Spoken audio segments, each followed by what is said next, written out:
وَإِذْ نَجَّيْنَاكُمْ مِنْ آلِ فِرْعَوْنَ يَسُومُونَكُمْ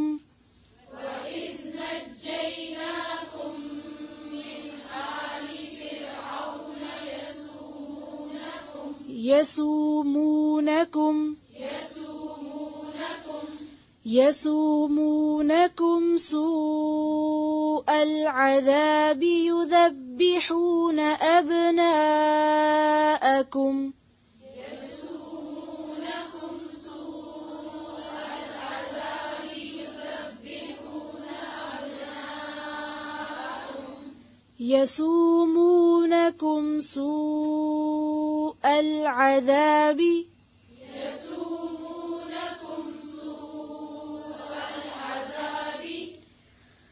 وَإِذْ نَجَّيْنَاكُمْ مِنْ آلِ فِرْعَوْنَ يَسُومُونَكُمْ سُوءَ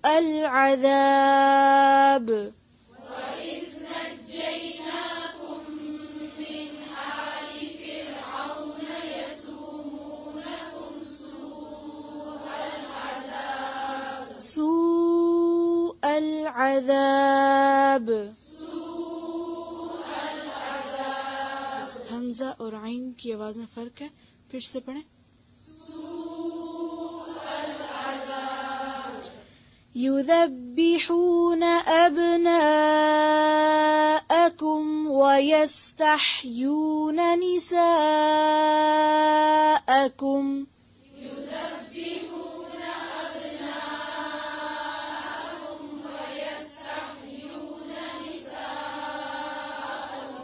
یذبحون اور ویستحیون، نون پہ صرف زبر ہے نا، اس کو لمبا نہیں کھینچے. پھر سے پڑھیں.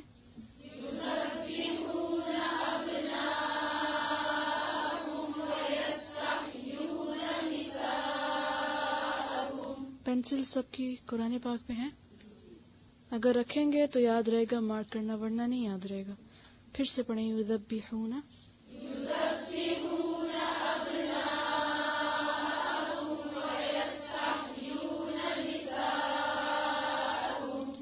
وَفِي ذَلِكُمْ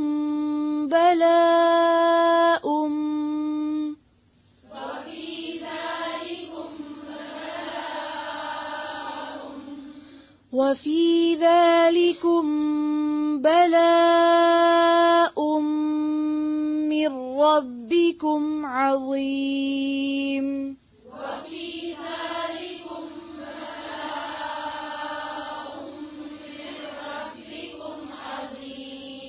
مِّن رَّبِّكُمْ عَظِيمٌ. عظیم.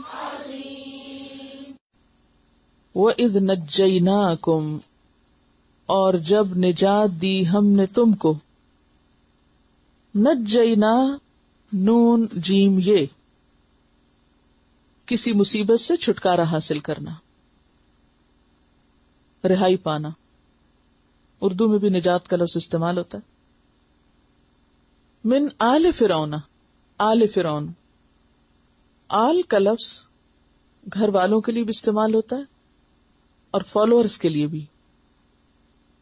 یعنی آل فرعون میں فرعون کے گھر والے، اس کے پیروکار، اس کا لاؤ لشکر، اس کے فالوورز سب شامل ہیں. ہم نے تمہیں آل فرعون سے نجات دی. یسومونکم، وہ تکلیف دیتے تھے تم کو. یسومون کا لفظ جو ہے سین واو میم سے ہے، سوم. ساما، یہ سوم ایسی تکلیف کو کہتے ہیں جس میں ذلت اور خواری بھی ہو. یعنی صرف تکلیف نہیں، ذلت بھی، بے عزتی بھی. سوء العذاب، برا عذاب. سو کا لفظ جو ہے ہر برائی کے لیے آتا ہے، اور ہر وہ چیز جو انسان کو غم میں مبتلا کرے. اسی سے لفظ سیئ بھی ہے، ناگوار اور بدصورت چیز کے لیے بھی آتا ہے. ظاہری اور مانوی دونوں طرح کی بدصورتیوں کے لیے آتا ہے. یعنی صرف ظاہری نہیں بلکہ مانوی بدصورتی بھی شامل ہے. تو سوء العذاب برا عذاب. یذبحون، یذبحون کا روٹ ہے ذال بے ہے، ذبح کرنا. ویسے تو ذبح کا مطلب بھی ذبح کرنا ہے، لیکن ذبح آیا ہے تو اس کا معنی ہے پلاننگ اور اہتمام کے ساتھ تکلیف دے کے ذبح کرنا. یعنی ایک ذبح کرنا کیا ہے؟ جیسے بکروں کو آپ ذبح کرتے ہیں ایک سیدھے طریقے سے جو ذبح کرنے کا نارمل طریقہ ہوتا ہے، اور یذبح ہونا کا معنی کیا ہے کہ تکلیف دے کے ایک خاص طریقے سے ذبح کرتے تھے. ابناءکم، ابنا کس کی جمع ہے؟ ابن کی. ابن کی جمع ابنا بھی ہوتی ہے اور بنون بھی ہوتی ہے. یوم لا ینفع مال ولا بنون. یستحیون، یستحیون کا روٹ ہے یہ مانا ہے زندہ چھوڑ دیتے تھے. اس سے ملتا جلتا لفظ پیچھے بھی پڑھا ہے آپ نے، لا یستحی. تو اب وہاں تو ہم نے کوئی اور ترجمہ کیا اور یہاں کچھ اور کر رہے ہیں. بات یہ ہے کہ ایک روٹ سے دو مصدر بھی بنتے ہیں بعض اوقات، تو دونوں کا معنی الگ ہو جاتا ہے، پھر آگے برانچ بن جاتی ہے. یہ سے حیا بھی لفظ بنتا ہے، تو حیا کا معنی ہوتا ہے شرمانا، جھجکنا. اور یہ سے حیاتن یعنی زندگی کا معنی بھی آتا ہے. تو یستحیون زندہ چھوڑ دیتے تھے، زندہ رہنے دیتے تھے، نساءکم تمہاری عورتوں کو. نساء کا لفظ بڑی عورتوں کے لیے بھی آتا ہے اور چھوٹی بچیوں کے لیے بھی آتا ہے. وفی ذالکم، اور اس میں بلاؤن، بلا تھی. اردو میں بھی لفظ بلا استعمال کرتے ہیں نا، بے لام واو اس کا روٹ ہے، مانا ہے آزمائش. آزمائش اگرچہ خیر اور شر دونوں کے ساتھ ہوتی ہے، لیکن بلا سے مراد وہ آزمائش جس میں سختی اور شدت ہو، یعنی مصیبت کے معنوں میں. بلا کیا ہے؟ تکلیف کے معنوں میں. وفی ذالکم بلاء من ربکم عظیم وَإِذْ نَجَّيْنَاكُمْ مِنْ آلِ فِرْعَوْنَ يَسُومُونَكُمْ سُوءَ الْعَذَابِ. اور یاد کرو وہ وقت، یہ کہاں لکھا ہوا ہے یاد کرو؟ از میں کیا پوشیدہ ہے؟ اذکرو. وہ وقت یاد کرو. کس کو یاد کروایا جا رہا ہے؟ بنی اسرائیل کو، کہ اے بنی اسرائیل اپنی تاریخ کا وہ وقت یاد کرو، نجیناکم جب نجات دی تھی ہم نے تم کو، کس سے؟ من آل فرعون، آل فرعون سے. یعنی صرف فرعون نہیں، فرعون کے جتنے بھی کارندے تھے، پیروکار تھے، ان سب سے، گویا پوری قوم فرعون سے. کیا کرتی تھی آل فرعون بنی اسرائیل کے ساتھ؟ یسومونکم سوء العذاب، وہ تم کو سخت عذاب کی تکلیف دیتے تھے، تم سے سخت مشقت کے کام لیتے تھے، جبری مشقت کرواتے تھے، ذلت و رسوائی کے کام کرواتے تھے.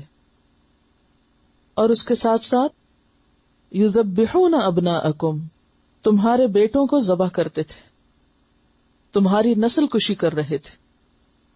وَيَسْتَحْيُونَ نِسَاءَكُمْ، اور تمہاری عورتوں کو زندہ چھوڑ دیتے تھے. یہاں اتنا کہنا بھی کافی تھا کہ وہ تمہارے بیٹوں کو ذبح کر دیتے تھے، لیکن ساتھ ہی یہ جب فرمایا گیا کہ وَيَسْتَحْيُونَ نِسَاءَكُمْ، تو اس میں ایک احساس اور ایک غیرت کو جگانا بھی مطلوب تھا کہ دیکھو جب تمہارے مردوں کی تعداد کم ہو جائے اور عورتوں کی زیادہ ہو جائے تو پھر تمہاری قوم کا حال کیا ہوگا. وفی ذالکم، اور اس میں بلاء من ربکم عظیم، تمہارے رب کی طرف سے تم پر بڑی سخت آزمائش تھی. اب بات یہ ہے کہ سزا تو آل فرعون دے رہی تھی یا فرعون دے رہا تھا، تو آزمائش رب کی طرف سے تو اس سے کیا بات پتہ چلتی؟ یعنی ہم نے تمہیں آل فرعون سے نجات دی، وہ تمہیں سخت تکلیف اور مشقت میں مبتلا کیے ہوئے تھے، بیٹے تمہارے ذبح کر رہے تھے، عورتیں تمہارے زندہ چھوڑ رہے تھے یا ان کو اپنی لونڈیاں بنا رہے تھے، تو اس میں تمہارے رب کی طرف سے آزمائش تھی. بظاہر تو دنیا کا عذاب ہے، تو دنیاوی تکلیف ہے، لیکن اس دنیاوی تکلیف کو کیا قرار دیا گیا؟ آزمائش. اور آزمائش تمہارے رب کی طرف سے. ایسا کیوں؟ دنیاوی تکلیف، عذاب یا رب کی طرف سے آئی ہوئی آزمائش کیوں؟ ذرا سا آپ سوچئے تھوڑی دیر کے لیے، انسان پر آزمائشیں کیوں آتی ہیں؟ یعنی اب اس کو آپ اس طرف ریلیٹ کیجئے، جیسے کہ میں بار بار آپ سے کہہ رہی ہوں کہ ایک دفعہ آیت کو کس کانٹیکس میں لینا، بنی اسرائیل کے، اور پھر اس کو اپنے اوپر بھی دیکھنا ہے کہ ٹھیک ہے ان کی زندگی میں تو یہ بڑی مصیبت آئی ہوئی تھی، لیکن ہمیں کیا سبق سیکھنا ہے کہ جب ہم پر کوئی تکلیف آئے، تکلیف آتی تو دنیاوی اسباب کے پردے میں ہے نا، کہ نہیں؟ دنیا کا ہی کوئی نقصان سامنے ہوتا ہے اور وہ ہمارے لیے ایک آزمائش ہوتا ہے. تو ایسا کیوں ہوتا ہے؟ بنی اسرائیل پر یہ سب مصیبت کیوں آئی تھی؟ کیونکہ وہ اپنے اصل رستے سے ہٹ گئے تھے. تو اللہ تعالی بندوں کی بھلائی کے لیے بعض اوقات ان کو آزمائش میں ڈالتا ہے کہ وہ ہوش میں آئیں، اپنی غلطیوں کے بارے میں سوچیں. عام طور پر ایسا ہوتا ہے نا، آپ سب کا یہ ایکسپیرینس ہوگا کہ جب کوئی تکلیف آتی ہے تو آپ فوراً کیا سوچنے لگتے ہیں؟ کوئی غلطی ہوئی ہے نا؟ اور ایسا ہی سوچنا چاہیے. جب اپنے پہ تکلیف آئے تو کیا سوچیں؟ ضرور میری سے کوئی غلطی ہوئی ہے، اللہ تعالیٰ مجھے کوئی سبق سکھانا چاہتا ہے، دنیا میں ہی مجھے پلٹنے، رجوع کرنے اور توبہ کرنے کا موقع دے رہا ہے. اور اگر کسی اور پر تکلیف آئے تو کیا سوچنا چاہیے؟ یہ نہیں اس وقت سوچے کہ ضرور کوئی غلطی کی ہوگی نا تو پکڑ ہوئی ہے. ہم جب اپنے پہ آتی ہے تو اور طرح سوچتے ہیں، جب کسی پہ آتی تو ہم کہتے ہیں اس نے کوئی غلطی کی ہوگی نا، کچھ کیا ہوگا تو پکڑ. دوسروں کے بارے میں برا نہیں سوچیں، دوسروں کا معاملہ اللہ بہتر جانتا ہے. ہمیں اپنے بارے میں سوچنا ہے کہ جب ہم پر کوئی تکلیف آئے تو ضرور سوچیں کہ کہاں کوتاہی ہوئی ہے، کہاں کوئی غلط کام ہوا ہے. اسی لیے تکلیف سے نکلنے کا راستہ کیا بتایا گیا؟ اپنی غلطی کا اعتراف. لا الہ الا انت سبحانک انی کنت من الظالمین. یا اللہ تو ظلم نہیں کرتا، تو ہر عیب سے پاک ہے، قصور میرا ہی ہے، غلطی میری. تو یونس علیہ السلام نے جب یہ پڑھا تھا تو قرآن پاک میں آتا ہے وَكَذَلِكَ نُنْجِي الْمُؤْمِنِينَ، کہ جو مومن بھی تکلیف اور غم میں یہ کلمہ پڑھتا ہے تو ہم اس کا غم دور کر دیتے ہیں، اس کو تکلیف سے نجات دیتے ہیں. اسی طرح حدیث میں آتا ہے کہ جو شخص استغفار کو پابندی کے ساتھ پڑھتا ہے، کثرت کے ساتھ پڑھتا ہے، اللہ تعالیٰ اس کے لیے ہر مشکل سے نکلنے کا راستہ بنا دیتے ہیں. دنیا امتحان تو ہے، دنیا میں انسان کو ایک طرف نعمتیں دی گئی ہیں اور دوسری طرف اس کے ساتھ ساتھ تکلیفیں بھی ہیں. پھول کے ساتھ ہی کانٹا ہے. تو یہ نہیں ہو سکتا کہ جب آپ کی زندگی میں پھول ہو تو اس کے ساتھ کانٹا نہ ہو. ہر نعمت اپنے ساتھ ایک آزمائش کا پہلو رکھتی ہے، لیکن بعض اوقات نعمت پیچھے چلی جاتی ہے، آزمائش آگے آ جاتی. وہی چیز جس کو آپ اپنے لیے بہت اچھا سمجھ کے لے رہے ہوتے ہیں، اسی میں آپ کے لیے طرح طرح کی تکلیفیں نکل آتی ہیں. تو ایسے موقع پر انسان کو مایوس نہیں ہونا چاہیے، اللہ تعالیٰ سے ناراض نہیں ہونا چاہیے، بلکہ ہمیشہ یہ سوچنا چاہیے کہ میں نے کون سی غلطی کی ہے، میرا قصور کیا ہے، کیا کوتاہی ہے، کوئی بات تو میرے منہ سے ایسی نہیں نکلی، یا میں نے کسی انسان کو تو نہیں ستایا، یا میں نے کوئی اللہ کے حق میں تو کمی نہیں کی. اسی لیے ایک حدیث میں آتا ہے کہ جب اللہ تعالیٰ کسی کے ساتھ بھلائی کا ارادہ کرتا ہے تو اس کو تکلیف میں مبتلا کر دیتا ہے، کیونکہ اس تکلیف سے انسان جاگ اٹھتا ہے اور وہ سوچنے لگتا ہے اور وہ اپنے گناہوں کی معافی مانگنے لگتا ہے. وہ کیا کہتا ہے؟ من الذنب الذی اعلم ومن الذنب الذی لا اعلم. اللہ اس گناہ کی بھی معافی جس کو میں جانتا ہوں اور اس کی بھی جس کو میں جانتا نہیں، کیونکہ ہم بعض غلطیاں ایسی کر چکے ہوتے ہیں جن کے بارے میں ہمیں احساس بھی نہیں ہوتا، گمان بھی ہمارا ادھر نہیں جاتا کہ ہم نے غلطی کی. اسی لیے ہمیں استغفار کی جو مختلف دعائیں سکھائی گئی ان میں سے ایک دعا یہ بھی ہے، اللہم اغفر لی ما قدمت وما اخرت وما اسررت وما اعلنت وما انت اعلم به منی. کہ یا اللہ میں اپنے پہلے پچھلے چھپے اور کھلے اور ان سارے گناہوں کی معافی مانگتا ہوں جن کو تو مجھ سے زیادہ جانتا ہے. وما انت اعلم به منی، کہ مجھے اپنے ان گناہوں کا نہیں پتا جو میں کر چکا اور مجھے پتا بھی نہیں کہ میں نے گناہ کیے، میں ان کی بھی معافی چاہتا ہوں. ایک اور دعا میں آتا ہے اللہم اغفر لی ذنبی کلہ، اللہ میرے سارے گناہ معاف کر دے، دقہ و جلہ، اولہ و آخرہ، علانیتہ و سرہ. کہ یا اللہ چھپے کھلے اول آخر سارے کے سارے گناہ معاف کر دے. یعنی کوئی شخص یہ نہیں کہہ سکتا کہ میں نے گناہ نہیں کیا، میری کوئی غلطی نہیں. جو یہ کہتا ہے وہ اللہ کی نظر میں سخت ناپسندیدہ، اور جو اعتراف کر لیتا ہے وہ اللہ کے قریب ہو جاتا ہے. اور آزمائشیں آتی کس لیے ہیں؟ کہ انسان ہوش میں آئے، پلٹے. بنی اسرائیل کے اوپر آزمائشیں کیوں آ رہی تھی؟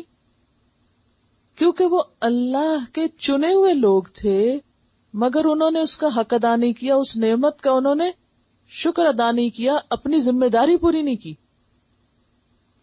یہ پیچھے کی آیت میں آپ نے کیا پڑھا؟ یا بنی اسرائیل اذکروا نعمتی التی انعمت علیکم وانی فضلتکم علی العالمین. میں نے تو تمہیں سارے جہان والوں پر فوقیت دی تھی، فضیلت دی تھی، تو تم نے اس کی قدر ہی نہیں کی، اپنے اس مقام اور مرتبے کو ہی بھول گئے.